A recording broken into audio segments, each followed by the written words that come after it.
All sports, all plays. Yeah. All sports, all plays.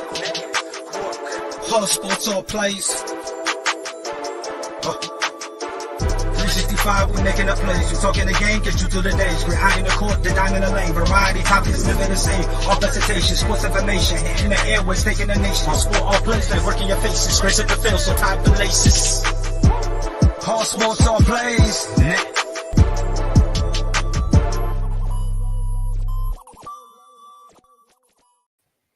Hello. Welcome back to another episode of Loose Lugs with the other loose lug, Dustin Lewis. How you doing, Dustin? Doing great, man. How about you? Good. We had a good weekend. We had a mixed weekend. There's going to be some gripes. There's going to be some compliments. This was a good race at the end, but there was a lot of boring instances, and that's what we wanted to avoid with this car. I'm going to let you lead it off this week. Break down what you saw at Atlanta. What did you like? What did you not like?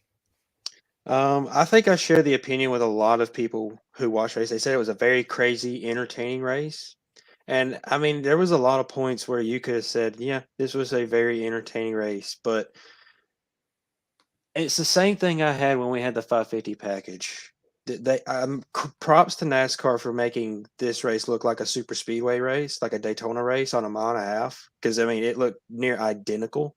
Hey, Freddie. Go ahead, sorry. It's all right. But why do we have so many different tracks on the schedule? Why do we have road courses? Why do we have short tracks, intermediates, super speedways, plate tracks? It's because we want different styles of racing. You know, this engine's cranked, mine is. But like we already have 2 plate tracks that have pack racing. Why do we need one more? Like, we had Vegas, which was probably the best Vegas race in a very long time. Auto Club, best Auto Club race in a long time. Phoenix was pretty good. And then we have Atlanta, a reconfigured track, progressive banking, unrestricted. That this race would have probably been another out of the park home run for NASCAR with this next gen car. And we had Daytona masquerading as Atlanta. Well, I totally agree. And you're right. Why do we have short tracks? Because that's the kind of race we want to watch. We want to see them beating and banging. Why do we have intermediate mile and a halves? Because they are great finishes. They are great racing. They're less gas, more brake at times. Why do we have super speedway? Same thing. It's a different style racing. And you took a track that could have been a home run, like you said, and we made it into another plate track with less banter, really. I mean, no build up. It was, but I will say this: some of the expectations, being too high, may have been why the race was a letdown to some.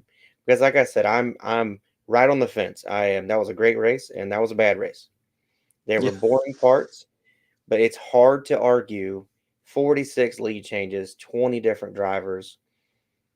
That's not even something you see at Daytona and Talladega that much anymore. So if you wanted lead changes, this place had it. If you wanted pack racing, I mean, this was it. Yeah.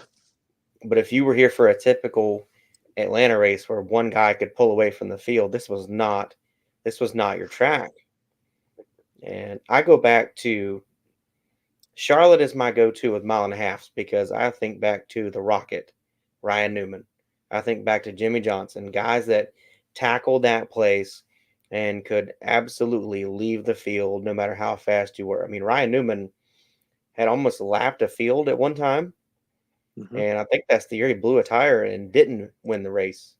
But I mean, his car was just smoking. And you won't see that kind of a performance these days. Everything's too close. Jimmy Johnson, same thing. You don't see at Atlanta, especially now. The racing has been closer, but this was too close. I wanted to see somebody kind of dominate, show that they were the absolute best car. William Byron won the race, and he had the best car, in my opinion. He won by a slim margin when I think, with a different rules package, he may have won by 2 or 3 seconds at least. Yeah. But 46 lead changes, I can't get over that number. That's a lot. That's a great number. Yeah, I'm the same. I'm right there with you. Like there was so many good aspects to this race. The one thing I will say that I noticed throughout the race was we had a lot of wrecks this race, Yeah. but we saw on full display how these cars can take a beating. Now, you saw the 8 car. He blew a tire, caused an accident, big accident, and he's still running in the race. Like in my mind, I was going, if this was the Gen 6 car, that car would have been torn to shreds. Yep. It'd have been a red flag. But There no, was a few wrecks like that. Cody Ware's 51 car, like that car deserved to be more damaged than it was. Yeah, the 51 car. He said deserved to be more damaged. I like that. You That got like that car hit so hard on the inside wall, but it just I was like, Yeah. they could pop that thing out, get the camber realigned, and he could probably go back out there and race. I mean, Who overcorrected and hit the outside wall head on? Oh shoot! I can't remember now. I'll look it up. I've got the cautions right here. Was it Gregson? It shows him on the scoring chart. It was. Oh man, it happened very early on in the race, I believe. It was. Okay, so 51 is the one that hit the inside wall. Mm-hmm. Man, that's gonna bug me now because it was a hard hit. I mean, he overcorrected and just went right back up into the fence. Yeah. I saw the replay of that crash. No, Ty Dillon was in the wreck with oh shoot. He was in the wreck with the 8 car, I believe. The one the 8 car caused. Anyway, that was a really hard wreck. And with last year's car, I mean, you saw some damage on that car, but last year's car, that would have been pancaked all the way to the firewall. I mean, that car would have been demolished. I can't rave enough about the safety innovations. The makeup of the car is better, no doubt. Absolutely. I think there are a lot. Now, my concern is with the car not absorbing as much impact, how much more is going to the driver? I think it was Noah Gragson that did that. Was it Gragson that turned and hit the wall like that? I think it was. On the scoring sheet, it shows him in last, and that was one. I think that was the first caution of the day, was that accident. But that could have been for a whole other unrelated reason. Right. Anyway, it was a hard hit, and I felt for him. But yeah, these cars, they're safer, but they may not be as safe in the end because, like I said, the old car absorbed a lot of damage. They crumbled. They gave when they needed to. This car's not giving as much fender to fender. So what's going to happen when this car really hits hard? I mean, is it going to give enough to protect the driver? That's my concern. Yeah, it was Gregson, number 16, accident, turn 2. Yeah, it was a hard hit. Very. Yeah. Another thing you saw in this race too, just to kind of, I feel like we're beating a dead horse with Goodyear, but you saw a lot of Chevrolet tire failures this race, especially the guys running up front. You didn't see it with the Hendrick cars, but you saw it with every other Chevrolet. Like you saw it with Ross Chastain running up front, and the tire just went out from under him. You saw it with Tyler Reddick, who caused an accident. I'm going to kind of hit on that. I'm going to hit on that because I was quick to call out Goodyear when they were having the issues at Vegas. Mm-hmm. I don't think it's Goodyear. They said something interesting in this race. They said this is the first time we've been able to adjust the rear camber during a race. I think what's happening is these guys are being more aggressive on their rear adjustments. They're putting a lot more camber in to make those rear tires really grip in the back. And I think their theory might be, okay, well, if it's too much, I can change it during the race. Before, what you had in the rear stuck. You could not during a race. You didn't have a way to change the camber. It would have taken you 4 or 5 laps. Now it's a quick adjust. It's as far as I know, it's in the front. It's a wrench now. They put a wrench in there and they can change the camber just like you're doing a socket. Oh, wow. I will have to look into that, but I believe that's what happens in the rear as well. So I think maybe these teams are getting aggressive with rear camber, trying to offset some of the car handles a little ill. Quite a few drivers have said this is not your typical NASCAR machine. These cars do not handle like last year's car. Gen 6, they could manipulate the car very well and roll through the turns very well. This car is very stiff. Rack and pinion system it's been a challenge trying to get the front end to set going into the turns. So maybe that's what's going on. Maybe they're being too aggressive, and that's a tire. It very well could be, because something similar happened last year in Formula One. The camber, it wasn't actually the camber, it was with tire pressures being too high and the loads being too high. And you saw these dramatic tires just, like exploding apart. So it very well could be that they're being too aggressive with camber, overloading the tires and causing them to go down. It's crazy, and it's crazy to think about, but it was for Reddick and Chastain. I think it was the same tire that blew out on both cars, the right rear tire. Yeah, and not just them. Who was the third driver? There was a third driver that. Let's see.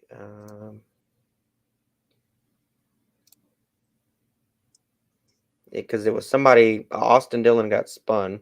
It wasn't him. 2, 5, 7, 8, 11. So it was Reddick, Chastain. Man, who was the other driver? I know there was 3.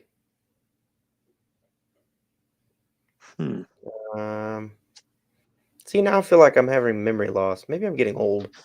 It happens. Justin enjoy. Dustin. Holy cow, it's called Dustin. Dustin, enjoy your youth. Yeah, Justin. Anyway. I can't remember the other driver that had a tire issue. I just remember Reddick and Chastain right now. I had it coming in. I posted on Twitter the 3 drivers that had an issue. Oh, Stenhouse, Ricky Stenhouse. Yep. He had a right rear from the lead. Yep, that's right. Yep. Yeah. Wasn't his in turn 4, like coming to the front straight away? That I don't know. Because now that you say that, I remember him running up front, and then all of a sudden, out of nowhere, he was fitting to pile the car up. Yeah, turn 4, 47, 99, 43, 4 and 2 accident, turn 4. That's what it was. That 47 team has been strong almost all year. They're just not getting the finishes. No. Denny Hamlin, same thing. He's been strong. No finishes. No finishes. That's the whole theme this year so far. Well, look at Kyle Busch. You look at where he's at. He probably would have 2 wins right now if he didn't have issues at every single track. It's been every track this year. He's had either fight back from an injury or his race was ended. It's been constant, and it's been a lot of drivers. Chastain probably has 2 wins if he doesn't get wrecked out. You know, he's come back to finish second and third in those 2 races, but man, he was killing it. Yeah, I thought before his tire went out in stage 2, I was like, that in one car is going to be very, very hard to beat. And he was leading that pack so good, and then tire went down. I was like, well, He'll go to the back. He'll kind of feel how the car's going to handle. And then right at the very end, we're probably going to see him try to mount a charge. And when he Right. got to second, I was like, oh, what is Byron going to do? That one car's fast. And Yeah. he almost had it. He almost had it. But I'm telling you, Chastain's going to get a win before we know it. It's probably sooner rather than later. I think it's just a matter of time. I mean, he could have had it by now. I thought he had a really good car at Phoenix. I thought he had a really good car at Vegas. And he definitely had a good car this weekend. I mean, he led a lot of laps for that tire failure. I want to hit on the Xfinity race. I don't know if you saw the Xfinity race. I saw a good bit of it. What are you touching on exactly? Ty Gibbs, the kid is. I didn't have him pegged any which way to get that win. I knew he was going to have to push hard to get from behind somebody on that restart, but he cleared, got the win, and the kid is he's getting to be a serious contender for a cup ride right before our eyes. And we know it's coming. I mean, he's Joe Gibbs' grandson, but I'm under the impression that they're not going to just give it to him. He's got to earn it, and he is earning it. I feel like he's there. But that was a good race, and they had a lot of lead changes too. Not 46, but it was a good race. Mm-hmm. Do you think he ends up in Cup next season? If he keeps going like he is, he stands a good chance. But we're still very early in the season, and momentum can change so quick, especially in the world of NASCAR. Like I said, if he keeps going the way he's going, I mean, we're 5 races into this season, Yeah. 2, and both of them, oddly enough, mile and a half tracks. I think he could do it. I think he gets I at think he least could. 10 wins this year. Do you think he could win the championship? It is hard to say on a one race basis who can win. Yeah. I think he's definitely going to be a huge contender to be in that Final Four. I think he can. It's so hard because last year, I mean, you look at that Phoenix ending. Austin Cendrick was going to be the champion, Mm-hmm. and turn 4 in the dog leg, he loses the championship 30 feet before the start finish line. So it's really hard to say for sure. Yeah, he can definitely, he's got it. It's in the bag. But I think he's a serious contender. And I would say 10 wins this year is a maybe even a low number if he keeps the way he's doing. We could be looking at 12 to 14 wins, which is insane to think about. But the kid's making it happen. Yeah, I can agree with that. So it was a good race. I enjoyed that. I didn't get to see the truck race. I saw bits of the truck race, and I can't even remember who won the truck race. To be quite honest with you, let me see. I'll look it up because I don't know. I didn't see it. I try to follow the trucks. I'm not great at following. Corey Heim. Oh, Corey dang. Heim. Good job, Corey. Get her done. Isn't he the young gun for KBM right now? Yes, I think he just turned 18 or 19. Hey, he's already got it. He's already got to win the truck series. Atta boy. Keep it up. Something that I actually want to touch on because I think it is kind of interesting watching the replay back, but Christopher Bell's penalty on the last lap of the Cup race. Yeah. What are your thoughts on that? You think Rules it's just or rules are rules? They implemented the double line just like they do at Daytona and Talladega. It was talked about in the drivers' meeting. It was talked about all week that it would be there. I'm not a fan. I would like to see them be able to use every inch of real estate they can to get a win. NASCAR said no. They gave them rules, and dude didn't follow the rules. He would have had a second place finish. So, what happens? You gotta follow the rules. Yeah, They I have agree with that. There was a lot of really good cars in this race. It's just I would have not thought William Byron probably would have won the race until the very, very end when he was running up front. I was like, I don't think anyone can catch him. He did what he needed to do, keeping the 23's real estate minimum, just kind of backing him up, not giving him a lot of time to really make a run to pass him. That was something me and Dad were talking about. He's like, if the 23 gets real estate and he gets a big gap, he can use that slipstream to slingshot past him, and that 12 will go with him. And the 24 did not let the 23 have that real estate. He tried. Corey LaJoie finished fifth. I would really love to touch on that. I mean, Corey's an underfunded team. The Spire doesn't have a lot of the resources the big guys do. And that kind of shows what NASCAR wanted to do with this new car.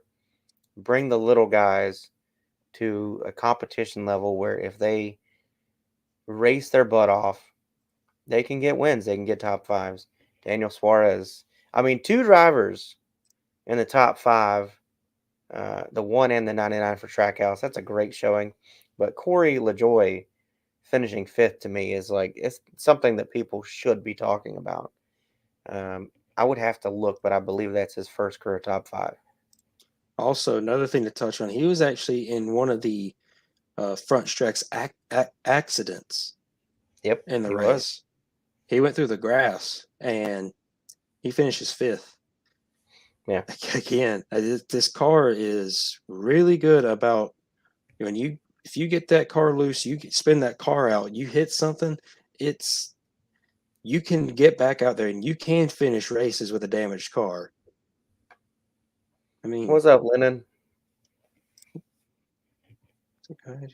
Show? Of course, we always have an amazing show. It's always fun talking about NASCAR.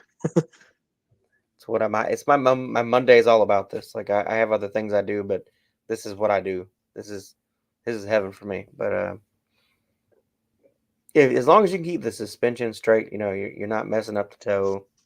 You're not breaking anything. This car can finish races, and I love it. Yeah, found Dad. Nice. That's my dad. But yeah, it was a good showing for the car, stability wise. Race wise, I was it could have had more in between. Like I said, 46 lead changes is great. Pack racing, it was good. Double wide almost the whole race. But it was kind of a single line race. You had to be at the top to really carry momentum. But the bottom did show late that you could get a win there. And it was good to see William Byron use everything he had to get the win. If you had to guess without looking, we looked, so we cheated. Who's the points leader right now? Well, being that we cheated beforehand, quite shockingly, as of right now, Chase Elliott is your points leader going into COTA. That is insane to me. How?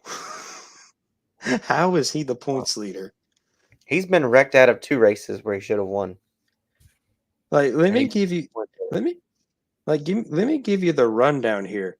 No wins, no top 5s. He's only got 3 top 10s. 91 laps led. Points leader. Points leader, yeah. How? What is going on? I mean, granted, it's still early in the season, so, I mean, one bad race could swing the entire standings in one direction, but he's the only Hendrick guy without a win right now. The only Hendrick car to not be in the playoffs right now. He is your points leader as of right now.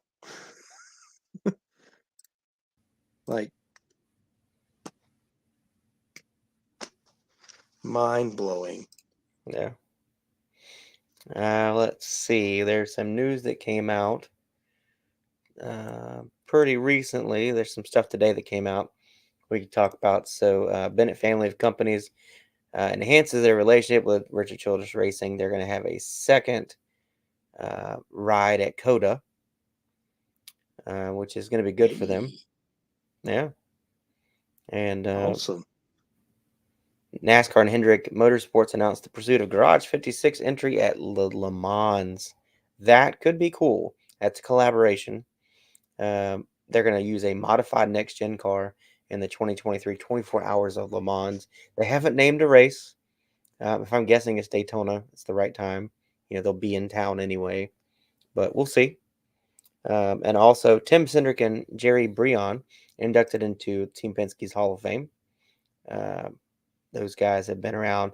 Tim Cendrick has been a part of the Penske family for 30-something years. Wow. Yeah, let me look at that. At end of 99, but he had been there before. And then I don't know Jerry Breon. I don't know that name, but I mean, Tim Cendrick, he's been in a NASCAR garage or an F1 garage for a very long time. And Penske has been his home for a long time. So, congrats to those guys. They've definitely earned it with the years of experience. Oh, man. I don't know. Coda. We got Coda coming up. That's a fun track to watch. I don't know if it's a fun place to race. I don't want to be that guy in the car this week. It's a tough track. It really is. There's some loops in that track that the drivers have always had trouble with. They always complain about same turn. Who are you looking at this weekend? Give me 2 drivers. 2 drivers for Coda. Oh, Lord. I barely remember the Coda race last year, so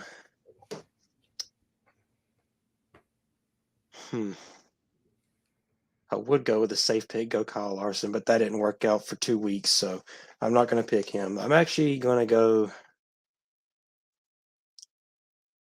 I think this is Kyle Busch's race to win. Actually, I think this is Kyle Busch's race right here.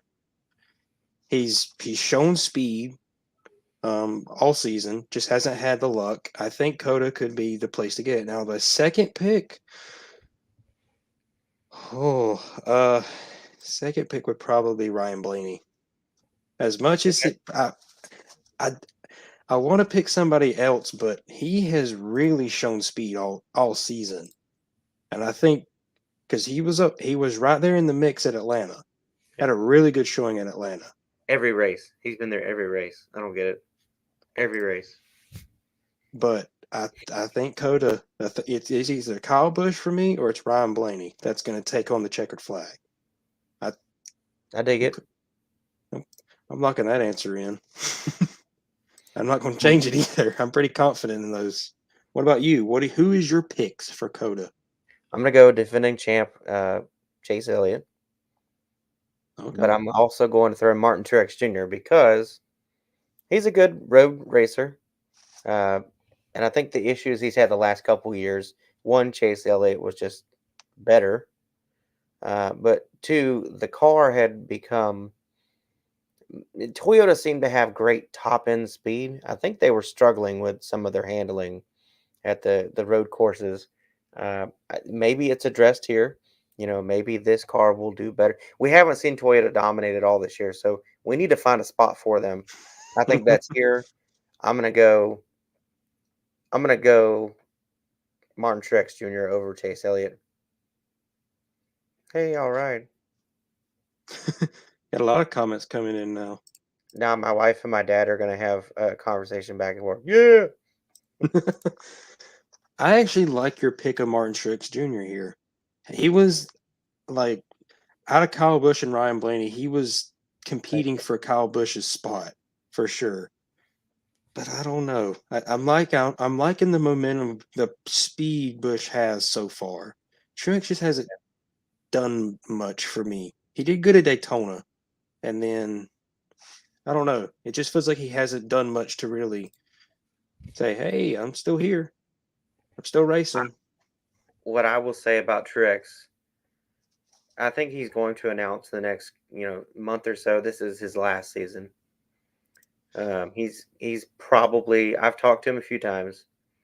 I made a joke about retiring in 20 years, and he laughed like 20 years. No, but I think this is the last year, and because of that, I think his crew chief may get changed somewhere along the way if they don't pick up speed. Because, like you said, I mean, he has not of the Toyotas.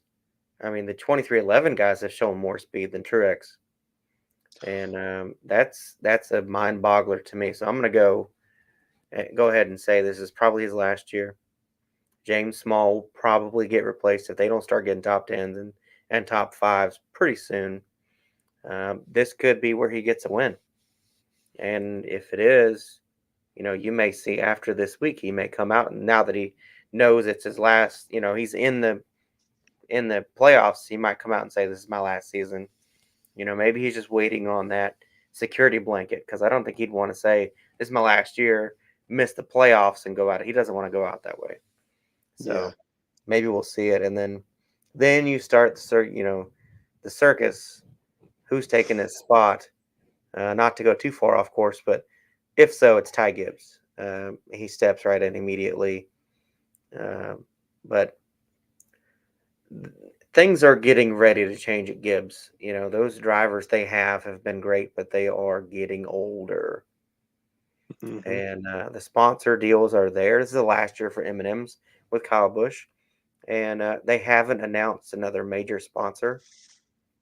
I feel like there's some speculation there that maybe he's not coming back next year. I don't know that. It's just a hunch, being that popular of a driver.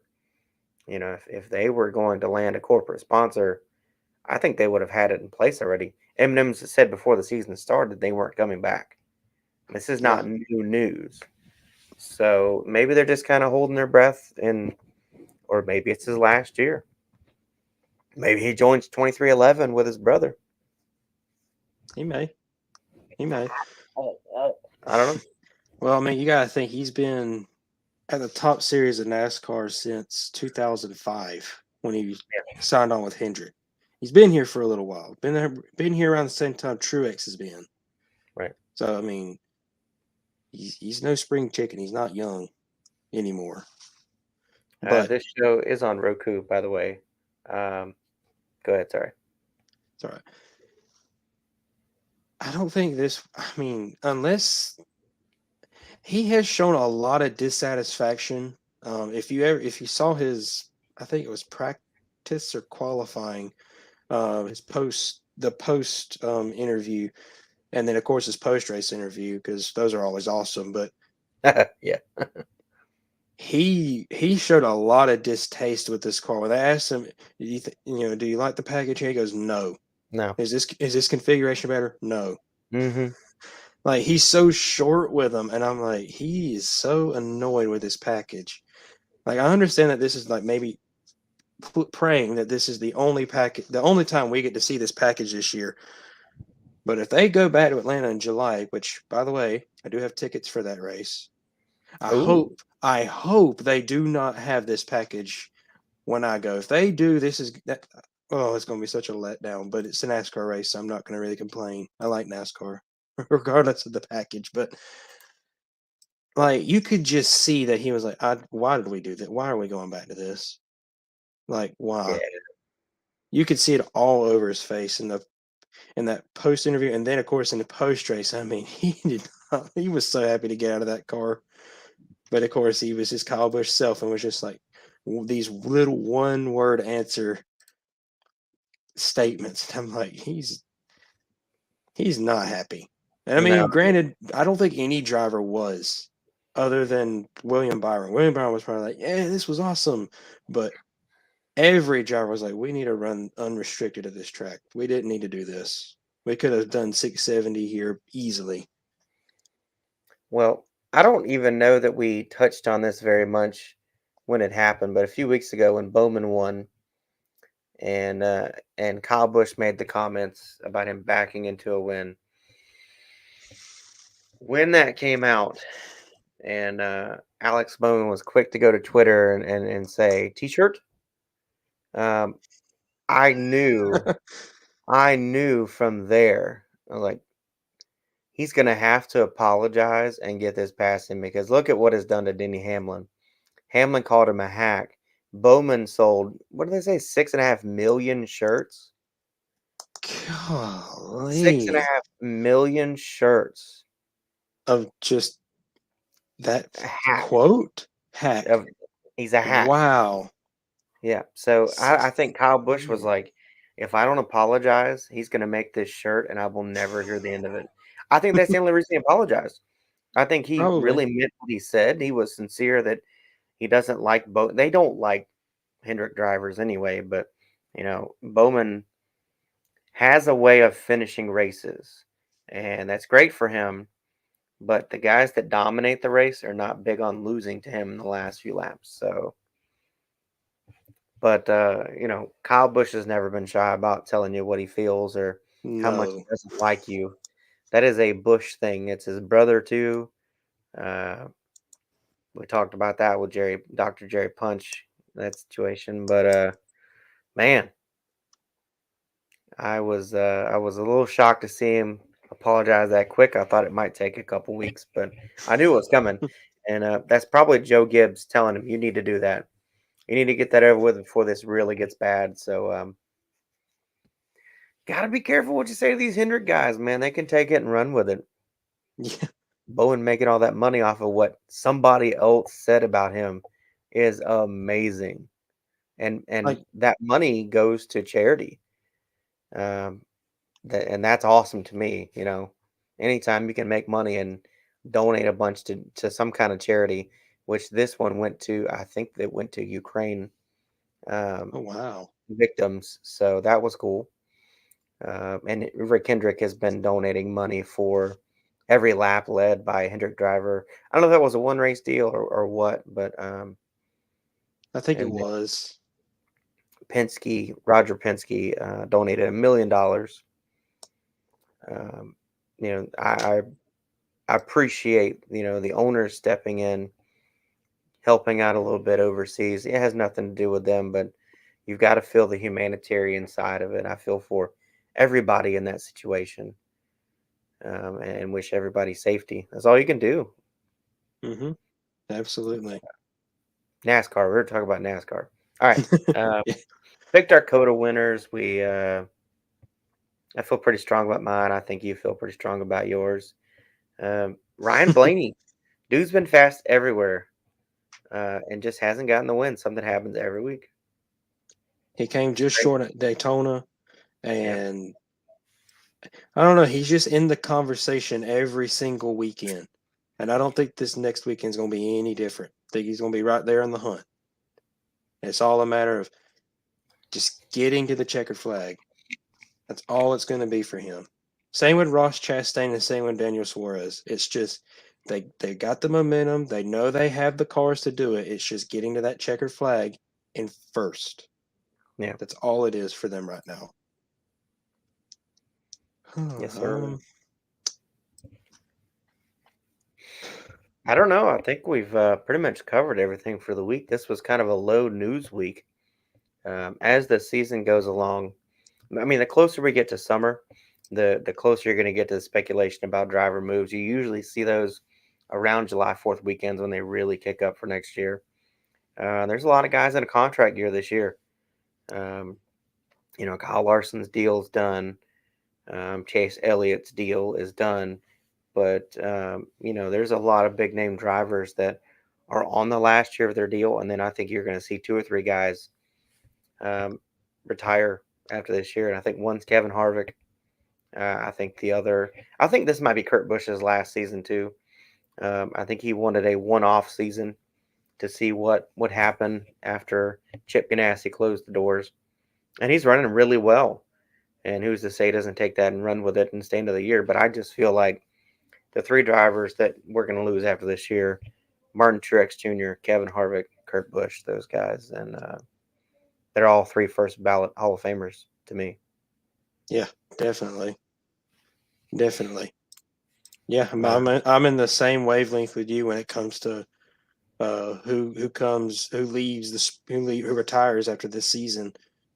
I mean, Kevin Harvick has been around since 2001 racing in a Cup Series. Kurt Busch, about the same time frame. Truex Jr., I mean, he's been here since 2005. Again, they're not young. They're not getting any younger. And my personal opinion, I think Harvick is – I think he's past his prime. I think he's on the Jimmy Johnson track where it just keeps going downhill. Kurt Busch, I think he could get a win this season, maybe two, but I think he's on the way out as well. And like you said earlier with Truex, I think you could probably take those. I think you could definitely take Kevin Harvick and Kurt Busch to the bank. In my opinion, I think it's Martin Truex Jr. or it's Kyle Busch who's going to announce retirement soon. Probably more Truex than Busch. I think you muted yourself. Yeah, my mic did something weird, but I think Kyle Busch is less likely just because he's I wouldn't say unfinished business, but he feels like he's still a championship driver. I'm not saying he's not. I could definitely see Kurt retiring because he's won a championship. He's won a lot of races, but it's not like he's bringing up a new team or he's carrying on a legacy. I mean, he's doing, in my opinion, a one-off with 2311 to help them get this second car rolling. You might even see Kyle Busch in that car next year. We have no idea. I mean, 2311, I feel like they're going to eventually step up and have four cars, and you'll have 4 and 4, Gibbs and 2311. Now, who those drivers are, that's a great question. But it starts somewhere. And, I mean, last year they introduced a 23 car. This year, 45. We don't know. I have no idea. But I know this has been kind of a short show. But like I said, we didn't have a whole lot to discuss this week. Not a lot of breaking any kind of news. You have anything else for us, man? I don't think that we covered everything. We did Atlanta recap, Coda picks, what little news we did have this week. And, I mean, the race didn't really help us when it come to talking points. Right. I mean, we work with what we got. That's all we can say. But I think we got everything covered. Oh, wow, that is a big comment. And that's also spam. Yeah, that's definitely spam. Yeah. Anyway, we'll get that one out of here. I think we're good this week. I appreciate you guys stopping by. Don't forget to check out the other shows and videos on ASAP. You've got a show basically for every major sport. Tiki Live TV, YouTube, Facebook, Twitter, all these places you can watch is great. ASAPsports.network or .net, ASAPsportstv.net. I'll figure it out.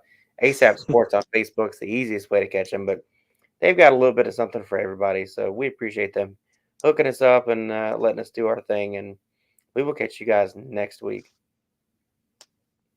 Take care. All sports, all plays. All sports, all plays. All sports, all plays. 365, we making up plays. You talking the game, get you to the days. We're high in the court, the dime in the lane. Variety, topics, living the same. All presentation, sports information. Hitting the airways, taking the nation. All sport, all plays, like working your faces. Grace at the field, so tie the laces. All sports, all plays.